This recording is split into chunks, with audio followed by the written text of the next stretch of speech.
BBC One and iPlayer.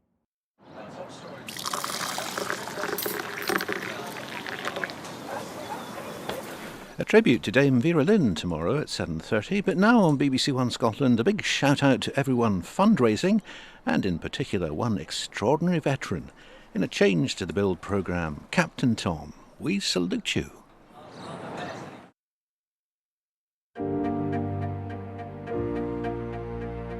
Tomorrow will be a good day. That's the way I think I've always looked at it.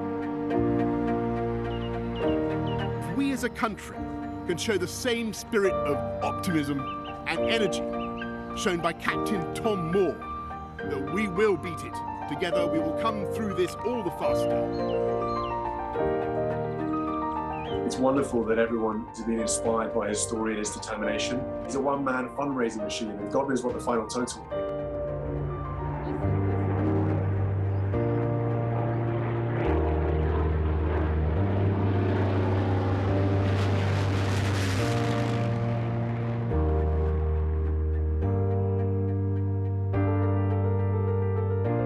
Hello, I'm Michael Ball, and this is the story of one man and his sheer determination to make a difference.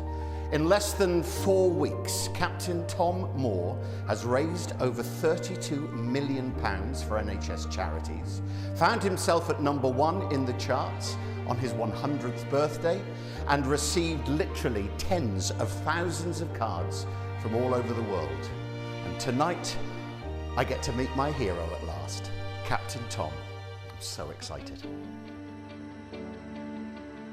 Captain Tom, we meet at last. Where do you come from? I've been lurking down the bottom of your garden.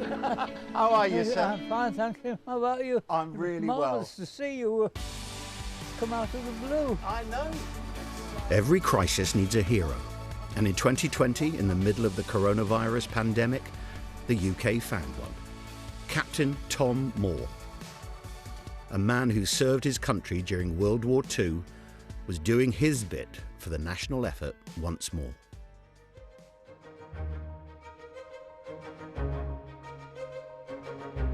Lovely story coming up. A 99-year-old war veteran has decided to walk 100 lengths of his back garden. He wants to raise money for the NHS. Why? Well, I've had such marvellous service from the National Health Service, particularly the nurses. After I broke my hip, I had some marvellous service and from all the staff, and the patience and the kindness that I got from all of them, right from top to bottom, was absolutely amazing.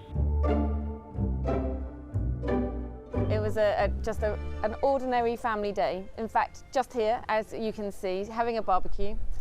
Tom was walking, and it was the first weekend he'd walked in the summer when the nice weather. It was the weekend before the bank holiday, and it's the first time he'd really been out. Before that, he was on his treadmill, trying to keep fit and agile through the winter months. And it was the first time we'd seen him strolling. And that was it.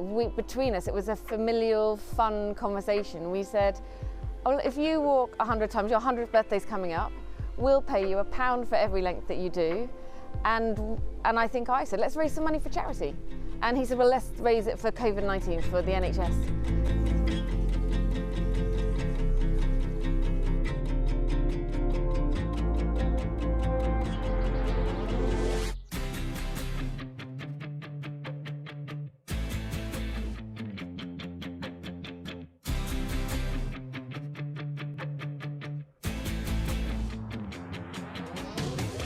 So doing a good job. Carry on, old boy. Thank you from myself and from everybody at the Royal Armour Corps and the NHS for everything you're doing. Thanks, Captain Tom! And we realised very quickly that the numbers were dramatically going up. Then I think we even had a discussion that it would be quite quiet that weekend. And in fact, what happened is we ended up on the Michael Ball show on Sunday, the radio show. I think we were on for 2 or 3 minutes. We were talking earlier to Tom Moore, who's walking 100 lengths of his back garden before his 100th birthday on the 30th of April. And he hoped he would raise about £1,000. That went up to about £5,000. when we spoke to him and his lovely daughter Hannah in the first half of the show, they had just over £200,000. Well, since we talked to him, another £45,000 has gone into his Just Giving page. The target had gone up to £100,000. Let's make it £300,000. Can we do that? We then went, I believe, back on BBC Breakfast on the bank holiday Monday, and I think the rest is charted in history. I'm not sure we'll ever forget it, but it's really hard for us to even rationalise it, to understand what truly happened, because from then, things went crazy.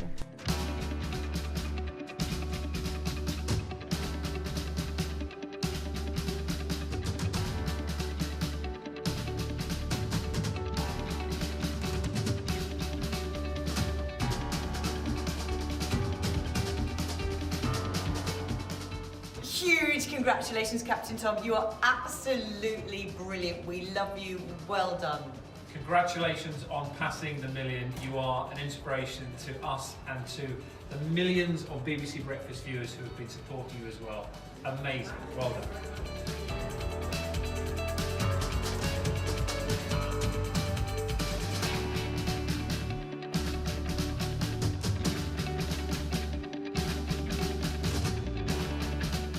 What you've managed to do just shows how great humans are. The funds that you have managed to raise for the real heroes today is simply sensational.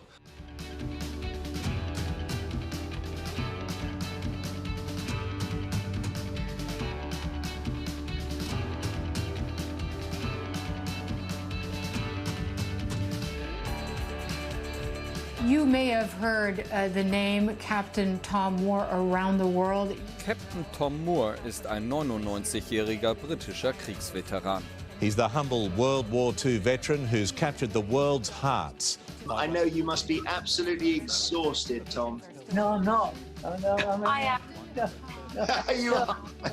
I mean, remember, I'm a Yorkshireman. Captain Moore, it's Damon Hill here, and I just want to say thank you very much indeed for everything you've done. It's amazing. Congratulations on a brilliant idea. Hi, this is a message for Captain Tom Moore. Thank you so much for all of your efforts and how much money you've raised for the NHS. Lots of love, Ward 4B at the Royal Liverpool. Thank you! Thank you, Captain Tom from the NHS.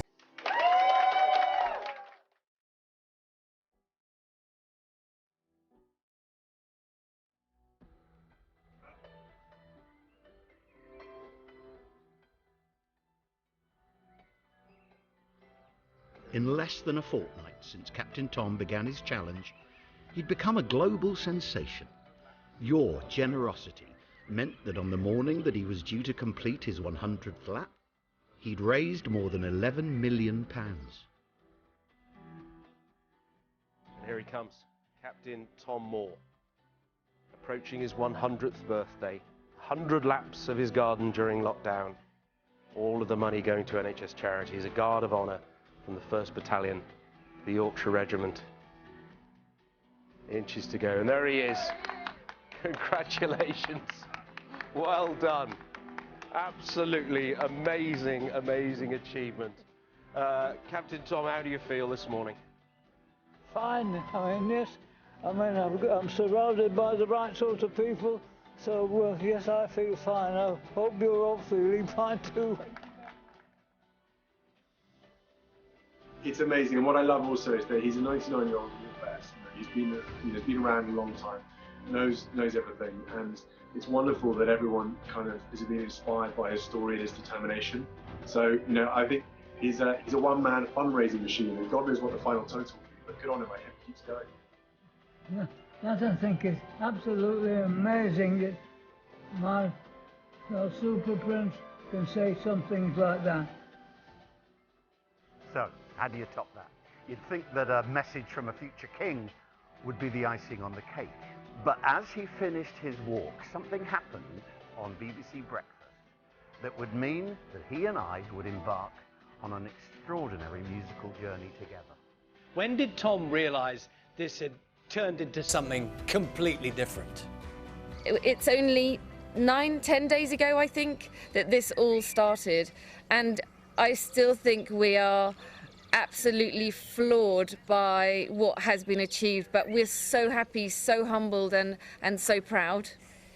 Tom, we've got another surprise for you. We've got a special guest with us. We've got Michael Ball with us, who I know whose company you enjoy very much. And Michael Ball wants to say thank you in his special way. Morning, Michael.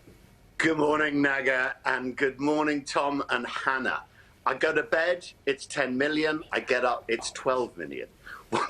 What's going on? Tom, it's an extraordinary achievement, and I've been trying to think of a song that encapsulates what you're doing, how you're inspiring all of us. And I have one, I think. I'm sort of stealing it from the people of Liverpool, but it seemed appropriate. Is it okay if I sing it for you? Michael, I suggest you go ahead and we all, Tom included, will listen. When you walk through a storm, hold your head up high and don't be afraid of the dark. At the end of the storm, there's a golden sky and the sweet silver song of a lark. Sing with me. When you walk through a storm, hold your head up high and don't be afraid of the dark. At the end of the storm, there's a golden sky and sweet silver song of the lark. And we can say good afternoon to Captain Tom Moore. Hello. Hello, how are you? I'm good. I just need to say congratulations because you are the UK's official #1. That really is truly amazing, isn't it? Also, this is another world record because the oldest person in the world to ever be #1. That's absolutely... It's really hard to say what it is because So funny. it really is.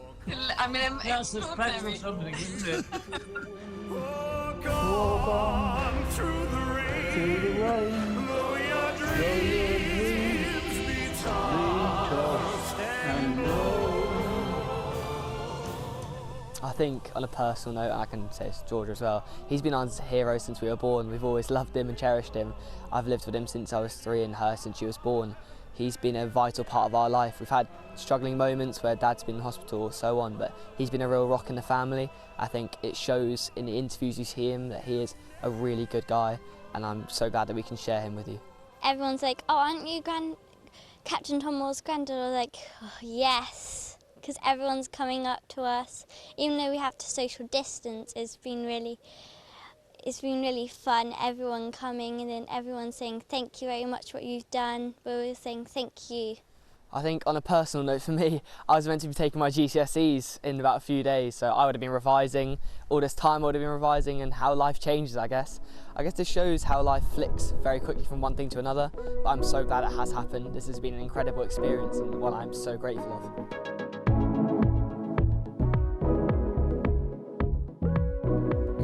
It's 8 o'clock. This is a very special breakfast with Naga Manchetti and Charlie State. We are saying happy 100th birthday to Captain Tom Moore. Just 3 weeks ago, he set out to raise £1,000 for the NHS. Almost £30 million later, he is celebrating with a special honour from the Queen as the captain becomes a colonel. I was always been proud to be Duke of Wellington, and I still am. And I think to get these, really, that's the icing on the cake. Happy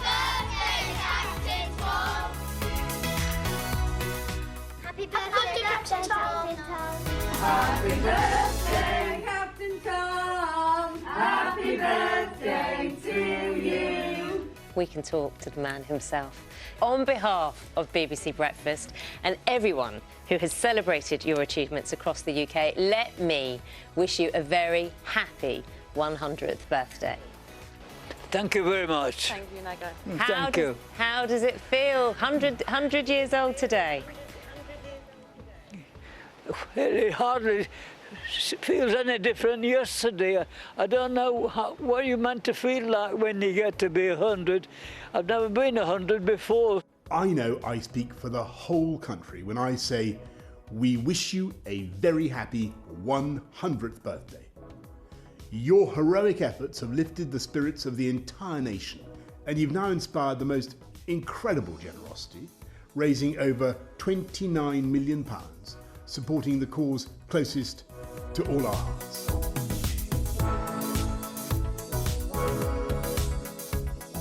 Good morning and happy birthday, Captain Tom, or should I say Colonel. And now I can officially call you an honorary member of the England cricket team. Happy birthday, Captain Tom. 100 not out. It reminds me every time I see it, sacrifice people have put into my cricket game, whether it be club cricket, county coaches, parents, grandparents, ferrying me here, there and everywhere. Playing for England was a huge honour and privilege, and I will always cherish my England cap and the wonderful memories. Welcome to the team, and congratulations once again on the incredible impact you've had on this country. What an amazing effort of the last month to raise that much money for the NHS. You're an incredible inspiration.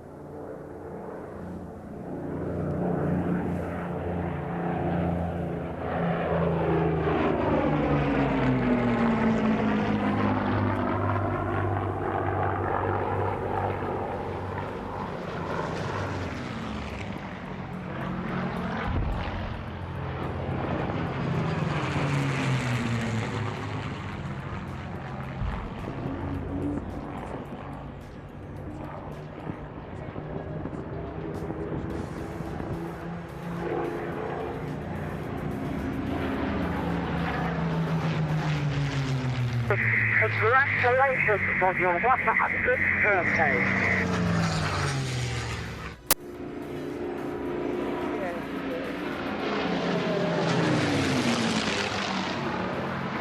I'm one of the few people here who have seen a hurricane and Spitfires flying past in anger.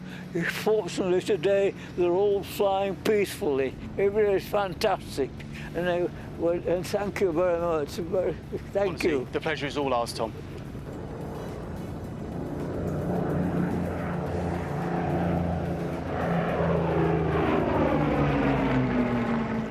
Happy birthday to you.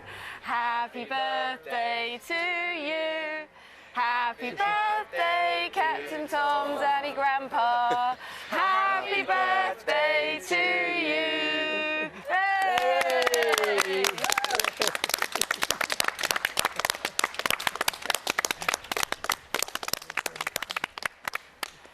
Well, here I am at the captain's house. Nice, isn't it? We've spoken several times over the last month, but we've never actually met. And this is so exciting for me. I can't wait to actually thank him in person for what he's done for all of us. Every time we've spoken, he seems energized, he seems younger, he seems like a hero. And this is going to be very special for me. I said it before, I'll say it again. I love the bones of the man. Captain Tom, we meet at last. Where do you come from? I've been lurking down the bottom of your garden. How are you, sir? I'm fine, thank you. How about you? I'm really Marvellous to see you. It is so lovely to see you. It really is. And you, Michael, really, it's an absolute surprise. I never expected to see you out of the blue, and you disappeared from nowhere. Thank you very much for coming. It really is my greatest pleasure. Oh. I never, ever expected to see you. It's been a long time coming. It's been a long month I've been wanting to meet you. It has, hasn't it? Yes. I mean, since then, it's been so amazing that, before you and I were singing that song, I'd known it a few words at a time. I never knew it all, and I didn't know all the words. I could sing them in various ways, but never in the right order. Now I think the whole world knows that song and all the words. Thanks to you. No, thanks to you, sir. You did marvellous. I mean, but I would say now I can walk up and down here singing that little song to myself. Is that what you do now? That's right, yes. Can you believe we were the top of the charts? It's absolutely amazing, isn't it? I mean, you were top of the charts. I was coming on behind you. No, I'm afraid I have to disagree with you there. This was about you. This was absolutely about you. I've never actually asked you what the music is that you were inspired by when you were growing up, what you listened to and what you like to listen to now. I like to listen to the sort of music that you and I sang. That is the sort of pleasure. I like country and western type of music. So do I. And they say I always like western films because the good one always wins. I mean, I don't like watching films where all the baddies come out and the baddies win. I don't believe in that. I think the good one should always win. So if you were in a western, you'd be wearing a white hat? That's right, yes. Yeah, okay. Yeah. But I mean, you do love Ken Dodd, don't you? Yes. The voice of Ken Dodd. He was a great singer. What's that lovely song? When you're smiling, when you're smiling, the whole world smiles with you. That's exactly right. So for you, what was the most surprising thing that that has happened to you? I think when we started here and we thought, well, if I walk them down, we might make £1,000. Yeah. And we did, and then Hannah had an idea, we have to go locally. Yeah. And after that, it went boom. So quickly. Yes, I mean, it really did. And that was a big surprise. So day after day, the money kept coming in and in. And I mean, it was unbelievable that as it grew, it grew and it grew and it grew. And it went on to that magnificent figure in the end, wasn't it, for the National Health Service? Yeah. About 30, over 32 million. 32 million. That's a lot of money, isn't it? That's a lot of money, isn't it? Yes, we never ever anticipated that sort of money. I think you became almost a symbol and a focal point that people wanted to do their bit, and they could do that through you. The thing that I always believed when I said tomorrow's a good day, I think a lot of people took on to that, and yes, it is, because tomorrow could be a good day. The fact it never comes is another story. You can't say that. You can't say that. It can. Tomorrow will be a better day. But yes, tomorrow is a good day. It really is. One of the things that I think people admired and why they listened to your message is because you're from that generation that went through the biggest trauma in world history with World War II. And do you think there were lessons that you learnt during that time when you fought that related to today? I think one of the things that we were comrades throughout the war. Wherever you came from, wherever part of life, you were all comrades and will remain comrades, and we're all friends together wherever you came from. And I think that is really now. Everybody here, we are comrades in the battle against this nasty virus. We're coming up to VE Day. What are your memories of VE Day? Well, I was in England, having just come back from Burma, and I must say I had rather mixed feelings about VE Day, because I'd just come back from there and all my friends, all my fighting, were still out there, and so although it was a great day, I mean a great day for here. I mean, look, all the things, the bombing had stopped in London. A lot of the people who have been prisoners of war going to be released. That was good. And even the foreign people who had been locked up, they were going to be released after some terrible times that they'd had. So really, from VE Day, from my point of view, it was a very good day. Although it was a good day, I still had mixed feelings that everything was going well here, but they were still out there risking their lives and battling on, as they always did. The other thing I haven't heard anyone ask you about yet, and has always fascinated me, what do you think your late wife would have made of all of this?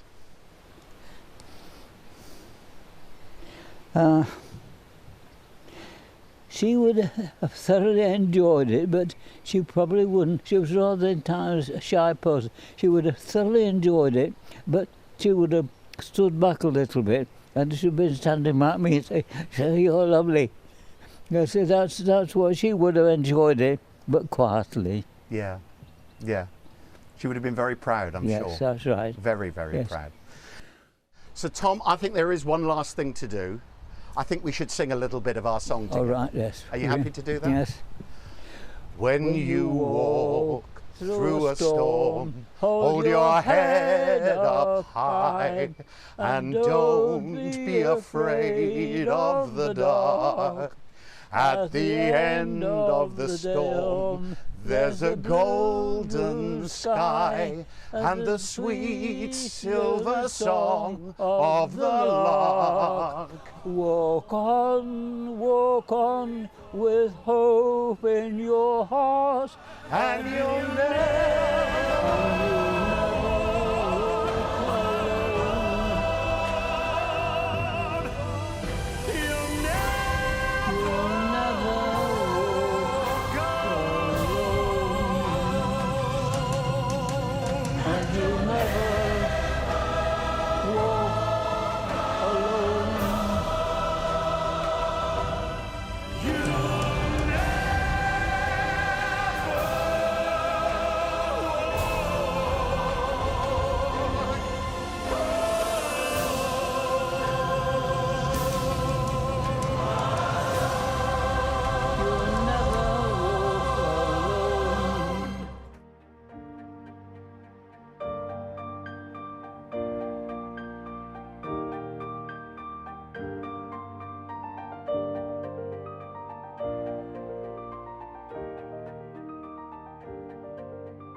Every night's movie night right now, so here's a recommendation for you: an unlikely friendship between Queen Victoria and young Indian clerk. Famous faces galore, Victoria and Abdul, streaming now on BBC iPlayer. Please join me on the BBC Scotland channel for my new series, Billy and Us, featuring me and lots of brilliant moments from the archives. The latest on the coronavirus in Scotland in half an hour here on BBC One Scotland. First though, sorting the truth from the fibs.